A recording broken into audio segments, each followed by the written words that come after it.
Hey,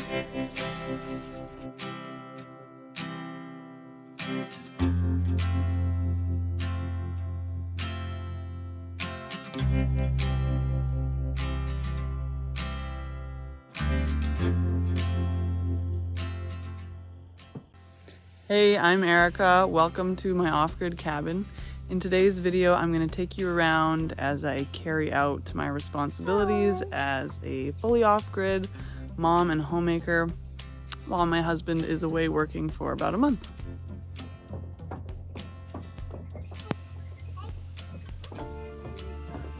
It's been about a month since we moved in, and this is the first morning my husband went back to work. He does shift work, so would be gone for about 3.5 weeks. He left pretty early, so we still had all of our morning chores to do around the property. With having a baby, my carrier has been absolutely essential in allowing me to get things done around here. So first we went to let the chickens out of their coop and give them the food scraps from the day before. We also did a quick coop clean while they're out in the run enjoying their fresh food. We just gotten the brown chickens, and the new and old chickens were kind of at each other for the first few days of being together.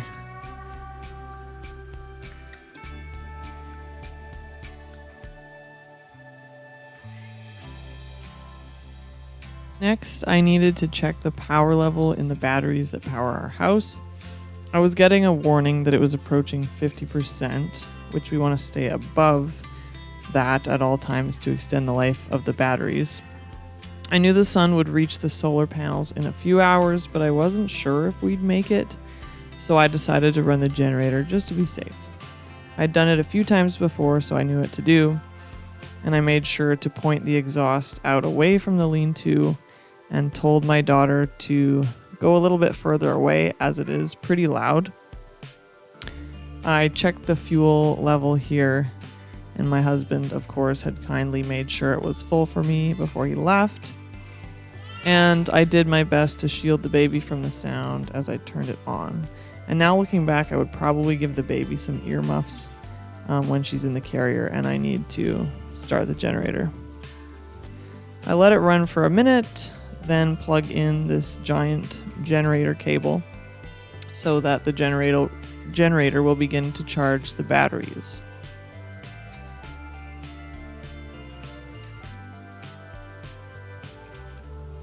Then I head into the shop where I check to make sure it's working and that the warning sign goes away.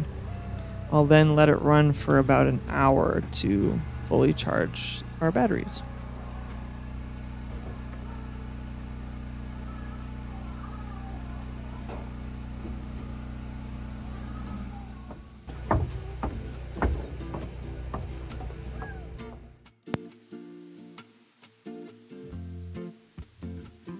At this point, we had planted our greenhouse a few days prior, so next we went to do some watering. Got our watering can out and then headed over to the rain barrel here and filled it up, and then went back to the greenhouse to water.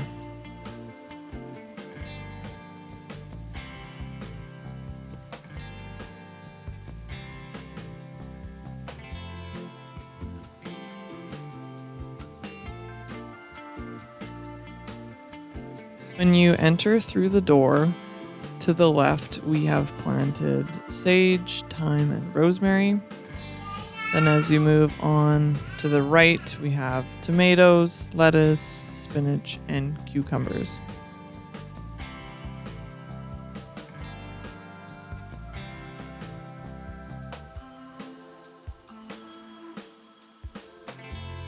On the opposite side, we have peas.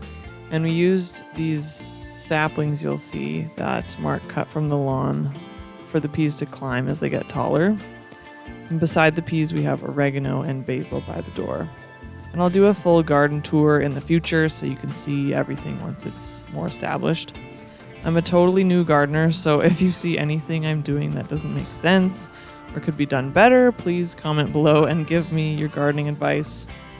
I've got so much to learn, and at this point I'm basically just putting things in the ground, watering, weeding, and hoping for the best.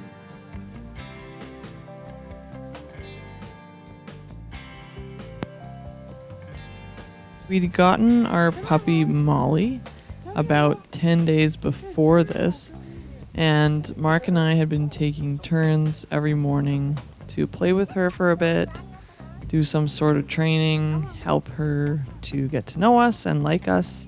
So that's what we did next.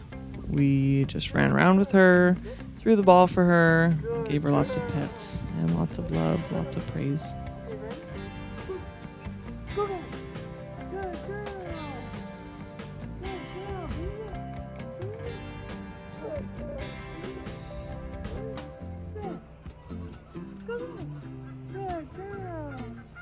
Come here, Mom. Come here. Come here, Mom. Come here, Mom. Good girl. Good girl. Good girl, Molly. Good girl. Good girl.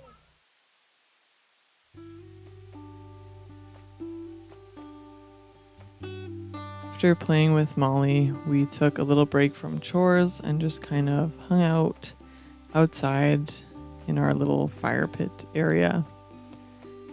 There's such a beautiful view of the river valley from that spot.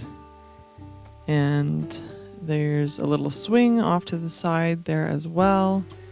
And it's just a nice little place to take a break.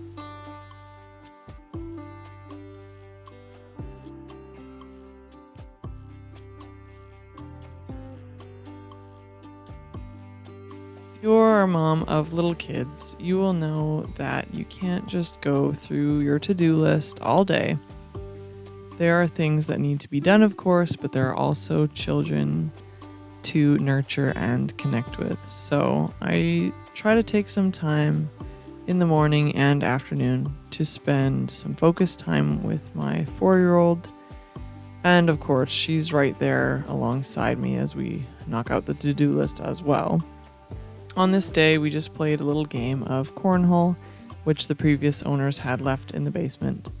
And it's such an easy, simple, enjoyable game to play with little kids. Next, I headed back to the shop to shut off the generator. I was confident the batteries would be almost full at this point.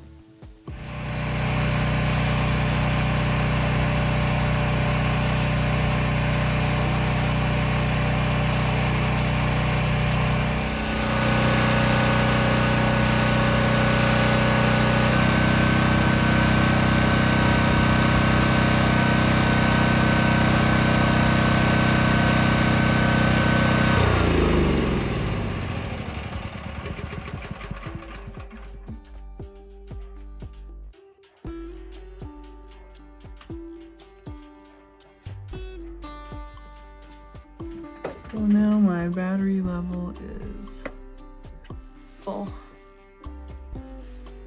And because it's such a beautiful day, I know that very soon the sun will be hitting these solar panels and we will be good to go for the day. All the power we need. Now we're heading inside to get ready for the day. I had already gotten dressed, but I needed to wash my face and put on some makeup.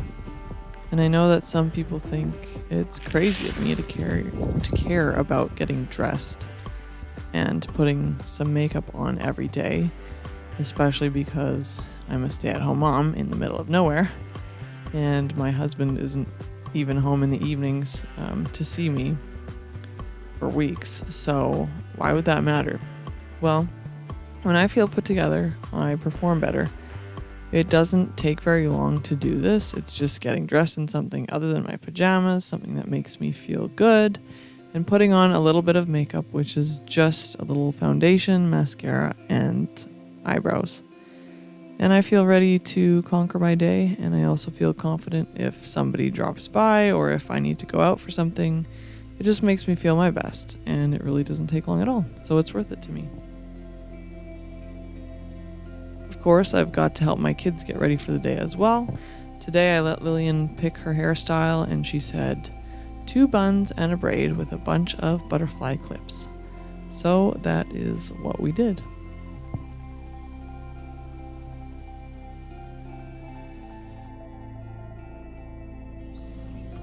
So we're gonna have some cooler weather and a rainstorm here tonight, so I'm just gonna get some things in order while it's nice out and before that happens. This is a few weeks later and just a couple of days before Mark would come home. I'm first going to refill my kindling bucket for the wood stove in the kitchen and top up our firewood pile that's right beside our house. I'm using this heavy-duty wheelbarrow, which we got from the previous owners as well, which makes this task so much easier than it would be otherwise. It's going to be cooler and rain this evening, so I just always try to be prepared as much as possible. It gives me peace of mind, especially being here all by myself. It's hard to run out to the lean-to to get kindling or to the wood pile to get wood if I've got a cranky baby and the weather is bad. So it's much easier to do it when it's not raining, when my baby is content, so I'm prepared for those more difficult times. Right now, the only thing heating our home is the wood stoves, so it's 100% up to me and very important to keep those fires going when it's cold. Before winter, we'll be organizing the wood differently as my husband collects more, but for now, it's all living in this pile here. His goal is to work on firewood a little bit every day when he's home, and hopefully we'll get enough for the winter. And I absolutely love that my daughter participates in these chores. There's not nearly as much to do living in a city, so I'm enjoying watching my daughter experience the whole off-grid acreage life. She's already learned and experienced so much more than she did in the city.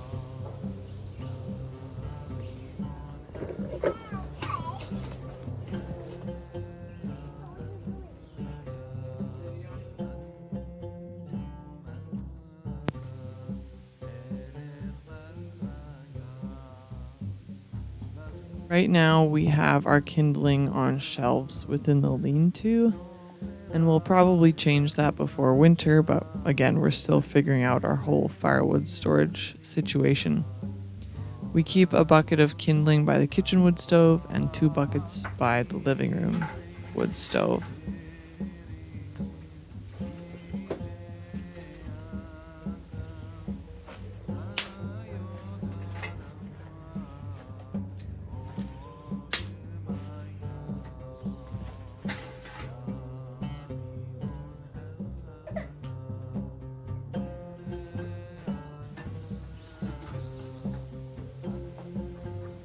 Before heading back to the wheelbarrow and bringing all the wood back to the house, I'm topping up the generator with fuel.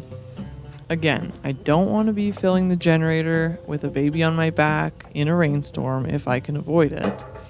And when it's cloudy, we don't get as much power from the solar panels, so it's more likely that I'll have to run the generator. Now, this is just our backup generator. Our main generator is diesel and it's not working right now. And I explained in our full home tour video exactly how that works. So I'll leave the link for that down below if you're interested to learn more about the main generator and what's going on with that.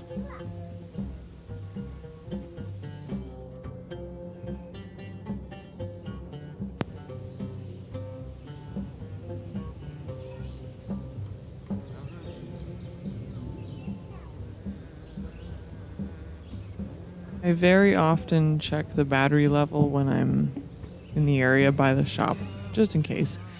And at this point, I didn't need to run the generator.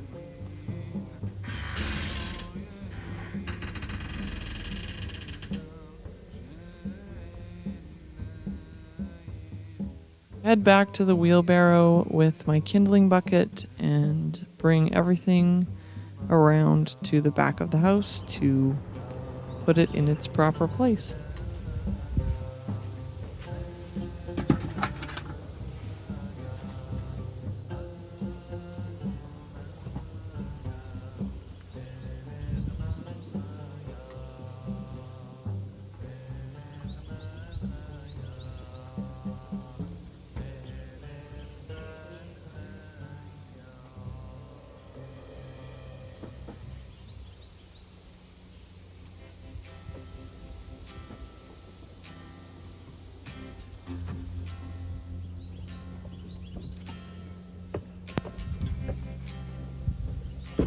With the generator fuel topped up and my wood and kindling restocked, I'm feeling prepared for the storm and a few cooler, cloudier days ahead.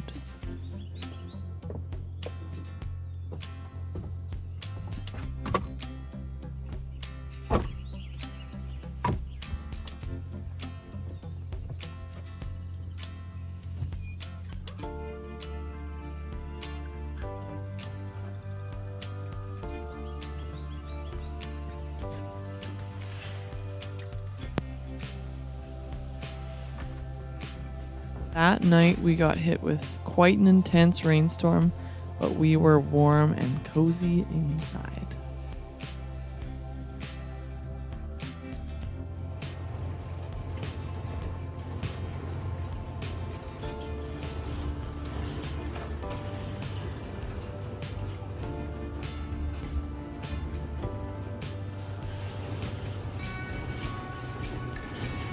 Thank you so much for watching. Please be sure to subscribe if you haven't already for more off-grid homemaking and homesteading content like this. And I'll see you in the next video. Bye.